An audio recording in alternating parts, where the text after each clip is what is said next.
तात्काळ कर्जाचं आश्वासन. पैसे फेडायचे ऐपत नसेल तर रस्त्यावर बसून भीक मागा. भिकारी. भयाण वास्तव. सर, प्रत्येकाच्या कॉन्टॅक्ट लिस्ट मध्ये किमान एक नंबर असा असतो जो त्याचं संपूर्ण आयुष्य उद्ध्वस्त करू शकतो. बीबीसीकडे असलेल्या माहितीनुसार गेल्या 3 वर्षांमध्ये लोन ॲपकडून झालेला छळ वा ब्लॅकमेल यामुळे किमान 60 भारतीयांनी जीव दिला. मी प्रयत्न तर केला आत्महत्या करण्याचा. मी किती रात्री झोपेविना काढल्या सांगूही शकत नाही. भारतभर पसरलेला हा घोटाळा तुमच्यासमोर उघडकीला आणण्यासाठी बीबीसी आयनं छुपी मोहीम आखली. नीट वागा नाहीतर थोबाड फोडीन, समजलं का? त्या लोकांचा पर्दाफाश करण्यासाठी जे इतरांची संकट, भीती आणि बदनामीचा वापर करून पैसे उकळतात. हे म्हणजे त्यांनी आमच्या समोर नागड असण्यासारखं आहे. आम्हाला त्यांच्याबद्दल सगळं माहिती असतं. हा एक ट्रॅप आहे, खूप मोठा सापळा.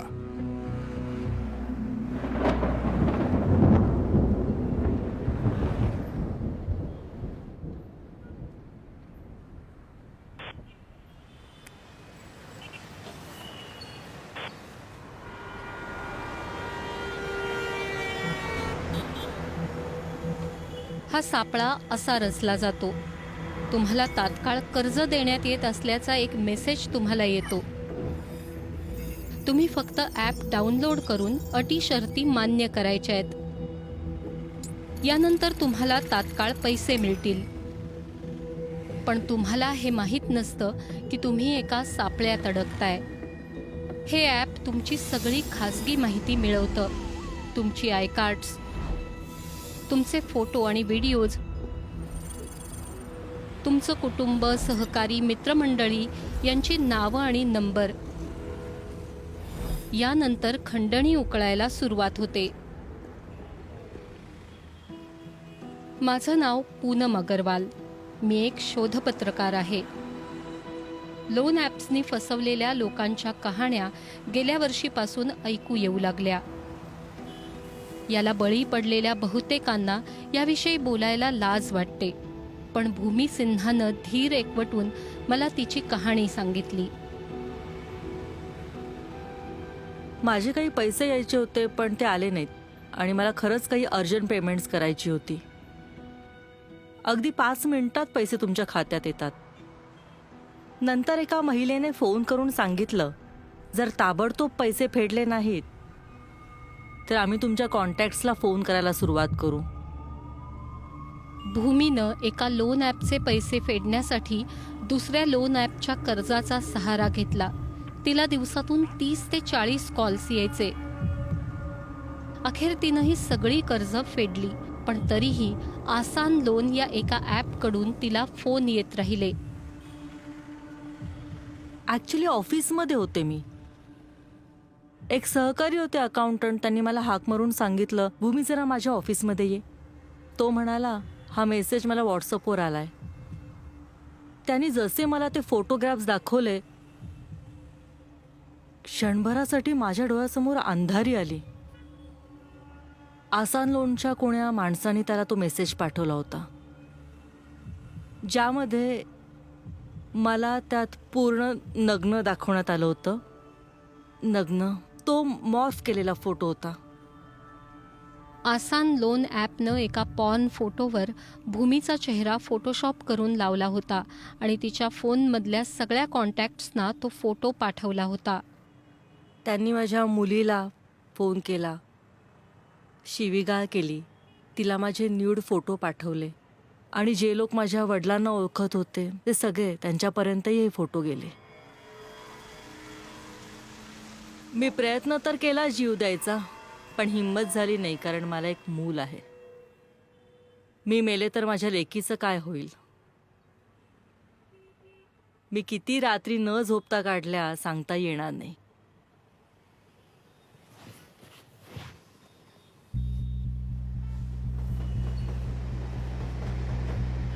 अशा फसवणुकीला बळी पडलेल्यांना बोलतं करणं कठीण होतं. ही फसवणूक करणाऱ्यांना शोधणं त्याही पेक्षा कठीण होतं. अखेर मला असा एक तरुण सापडला ज्यानं लोन ॲपसाठी पैसे रिकव्हरीचं काम केलं होतं. आपण त्याला रोहन म्हणूयात. हा स्कॅम कसा होतो हे त्यानं मला सांगितलं. इतकी शिवीगाळ होते. तुझ्या बहिणीला एका रात्रीसाठी पाठव. पैसे नसतील तर बहिणीला कुंटणखाण्यात विकून टाक. सुरुवातीपासूनच मला हे रिकव्हरीचं काम आवडलं नव्हतं, पण यात इतका पैसा मिळत होता म्हणून मी ते करत राहिलो. मग फोटो मॉर्फ करण्याचा घाणेरडा प्रकार सुरू झाला. मला ते करायचं नव्हतं म्हणून मी काम सोडलं. पैसे फेडता येत नाही तेव्हा खूप जण जीव देण्याचं बोलून दाखवतात. म्हणजे ते खरंच लोकांना घाबरवून सोडतात? भीती नाही, बदनामी. भारतात तुमची बदनामी होणं जास्त भयंकर असतं. घोटाळा उघडकीला आणण्यासाठी माझ्याकडे पुरावा असणं गरजेचं होतं. म्हणून मग मी रोहनला एक छुपा कॅमेरा लावून कॉल सेंटरमध्ये जायला सांगितलं.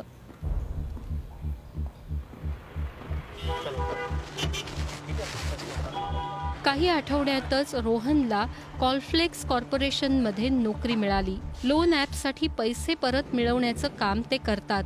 त्यातलंच एक ॲप पेसेन्स. बहुतेक कॉल्स हे सभ्य भाषेतले असतात. सर, मी पेसेन्स मधून बोलतेय. तुम्ही अजून पेमेंट का नाही केलंय? पण जर तुम्ही पैसे वेळेवर भरले नाही तर चित्र बदलू लागतं. नीट वागा, नाहीतर थोबाड फोडीन, समजलं का? तुझ्या आई. रोहनचे नवे सहकारी निर्लज्जपणे आपण करत असलेल्या गोष्टी सांगत होते. आम्ही लोकांना किती घाण शिव्या घालतो तुला कल्पनाच नाही. कानातून रक्त येत असेल त्यांच्या, आणि आपल्या या लाईन मध्ये तर शिव्या घालणं नॉर्मलच आहे. तुम्ही 52,000 रुपयांचं कर्ज घेतलंय तुमच्या आईची 52,000 वेळा. तुम्हाला काय वाटतं की आमच्याकडे फक्त तुमचा नंबर आहे? आम्हाला तुमच्याबद्दल सगळं माहिती आहे, प्रत्येक गोष्ट.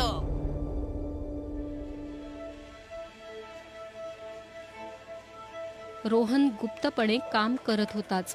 आत्महत्येचा विचार येण्याइतका भूमीला त्रास कोणी दिला हे मला शोधायचं होतं. असं ऐकलं होतं की यातली अनेक ॲप्स चीनी गुंतवणूकदारांच्या मालकीची आहेत, पण असा कोणताच पत्ता वा नाव आम्हाला सापडलं नाही. ॲपचं नाव होतं आसान लोन. अखेर आम्हाला या ॲपचे डेव्हलपर सापडले. DK स्कायटेक. कॉर्पोरेट रजिस्टरमध्ये यांची नोंदणी आहे. तिथे मला आसान लोन चालवणाऱ्या व्यक्तीचं नाव सापडलं. परशुराम ताकवे. खंडणीच्या गुन्ह्याचे आरोप असलेल्या ताकवेनं पळ काढला होता. पण त्याच्यासाठी पूर्वी काम करणारी एक व्यक्ती मला पुण्यात सापडली. आम्ही त्याला लोकांना शिवीगाळ करताना ऐकलंय, वाईट भाषा वापरताना ऐकलंय. तो आम्हाला सांगायचा, जर मी करतोय तर तुम्हाला कसली भीती वाटतेय. कस्टमर आम्हाला सांगायचे, तुम्ही हे असंच करत राहिलं तर एक दिवस मी जीव देईन. आत्महत्यांचं प्रमाण इतकं वाढलं होतं की त्यांना दक्षिणेतलं पूर्ण कामकाज थांबावं लागलं. त्याच्या कॉल सेंटरकडून छळ झाल्यानंतर या आत्महत्या झाल्या हे त्याला माहिती होतं का? हो, त्याला माहिती होतं, कारण तो बातम्या पाहत होता.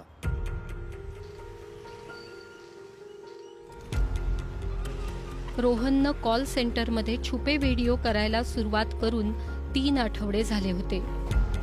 हॅलो, त्यांना कस्टमरचे कॉन्टॅक्ट्स कसे मिळतात हे तू शोधलंस का? ते सगळे कॉन्टॅक्ट्स काढू शकतात आणि मग त्याचा गैरवापर करायला एजंट्सना सांगितलं जातं. लोकांकडून पैसे मिळवण्यासाठी ते काहीही करू शकतात. म्हणजे हे एजंट स्वतः असं वागतात की त्यांना तशा सूचना दिल्या जातात? ते मॅनेजर सांगतात ते ऐकतात. त्यांना सगळं शिकवलं जातं. शिवीगाळ कशी करायची, छळ कसा करायचा, कॉल कसा करायचा. मग त्यांना या सूचना कोण देतं? मॅनेजमेंट. विशाल चौरासे या नावाचा मॅनेजर आहे. तो ट्रेनिंग देतो. तुम्हाला भेटायचंय त्याला? त्यानंतर रोहननं या मॅनेजर सोबत मीटिंग ठरवली. गुंतवणूकदार बनलेल्या आणखी एका अंडर कव्हर रिपोर्टर सोबत तो गेला. लोन रिकव्हरीचं काम कसं चालतं हे त्यांनी चौरसियाला समजावायला सांगितलं. कस्टमरने लोन घेतलं की त्याच्या मोबाईल मधली सगळी कॉन्टॅक्ट लिस्ट आहे ना, कंपनीला मिळते. त्याचे आई वडील, भाऊ, वहिनी, भाची, प्रेयसी, बायको, बाबू, शोना. कस्टमरने ठराविक मर्यादा ओलांडली की आम्ही त्याच्या ओळखीच्यांना फोन करायला सुरुवात करतो. ओके, म्हणजे तुम्ही तुमच्या आई वडिलांना फोन करता? घाबरवतो. पॅनिक. ओके. बदनामीच्या भीतीने मग ग्राहक पैसे देतात. त्याच्या कॉन्टॅक्ट लिस्टमध्ये असा एखादा नंबर मिळतोच जो त्याचं आयुष्य उद्ध्वस्त करू शकतो. या मॅनेजरनं घोटाळ्याची कार्यपद्धती उलगडून सांगितली. लोकांना त्यांचं आयुष्य उद्ध्वस्त करण्याची धमकी देत कॉल सेंटर्स लोन ॲप्ससाठी पैसे रिकव्हरीचं काम करतात.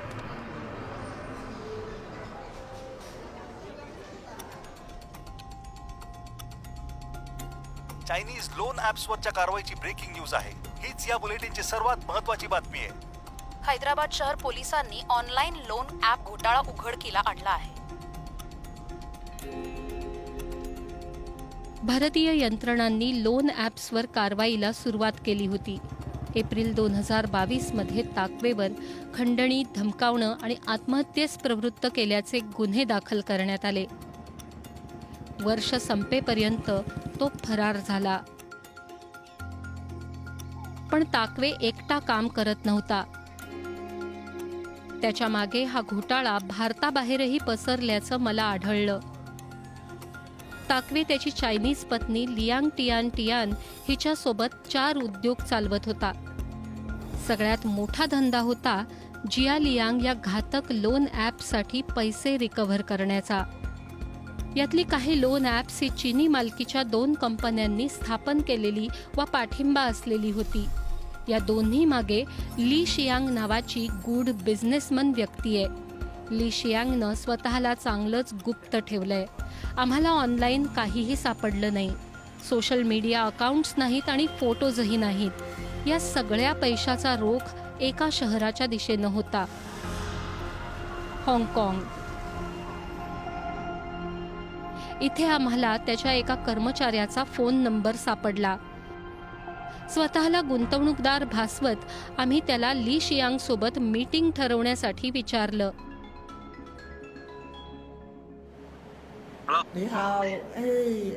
ली शियांगनं आम्हाला लगेचच भारतातल्या त्याच्या फिनटेक आणि लोन ॲप उद्योगांविषयी सांगितलं.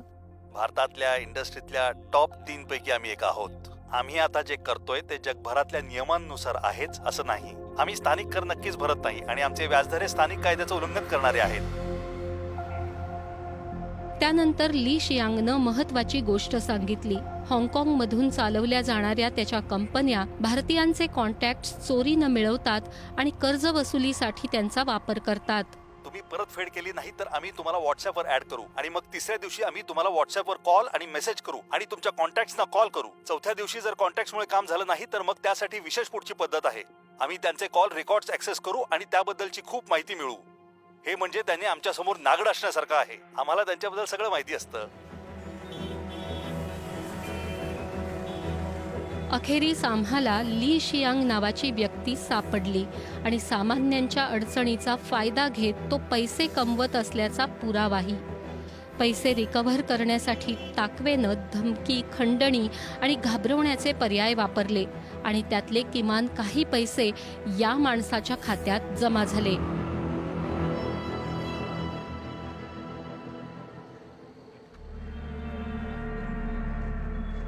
रोहनने हेर बनत आम्हाला ही इंडस्ट्री कशी काम करते याचा पर्दाफाश करायला मदत केली. आपल्या भूतकाळातल्या चुकांचीही त्यानं जबाबदारी घेतली. हो, मी खरंच काही वाईट गोष्टी केल्या. मी लोकांवर ओरडलो, त्यांना धमकावलं, घाबरवलं. पण आता मी आयुष्यात काहीतरी चांगलं केलंय. जर लोक मला लक्षात ठेवणार असतील तर त्यांनी मला या कामासाठी लक्षात ठेवावं.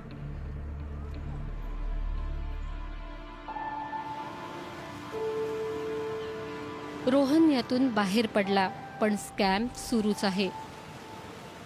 ताकवे फरार झाल्याच्या वर्षभरानंतरही त्याचं ॲप आसान लोन सुरू आहे आणि लोकांची आयुष्य उद्ध्वस्त करतंय. मुंबईत भूमी मात्र तिचं आयुष्य पुन्हा उभारायचा प्रयत्न करतेय. मी ते कर्ज घ्यायला नको होतं ही खंत कायमच राहील. पण जर तशी इमर्जन्सी नसती तर मी कर्ज घेतलंच नसतं. मी काहीतरी चांगलं केलं असणार म्हणून मला अशी लेक मिळाली. ती माझ्या जगण्याचा आधार आहे.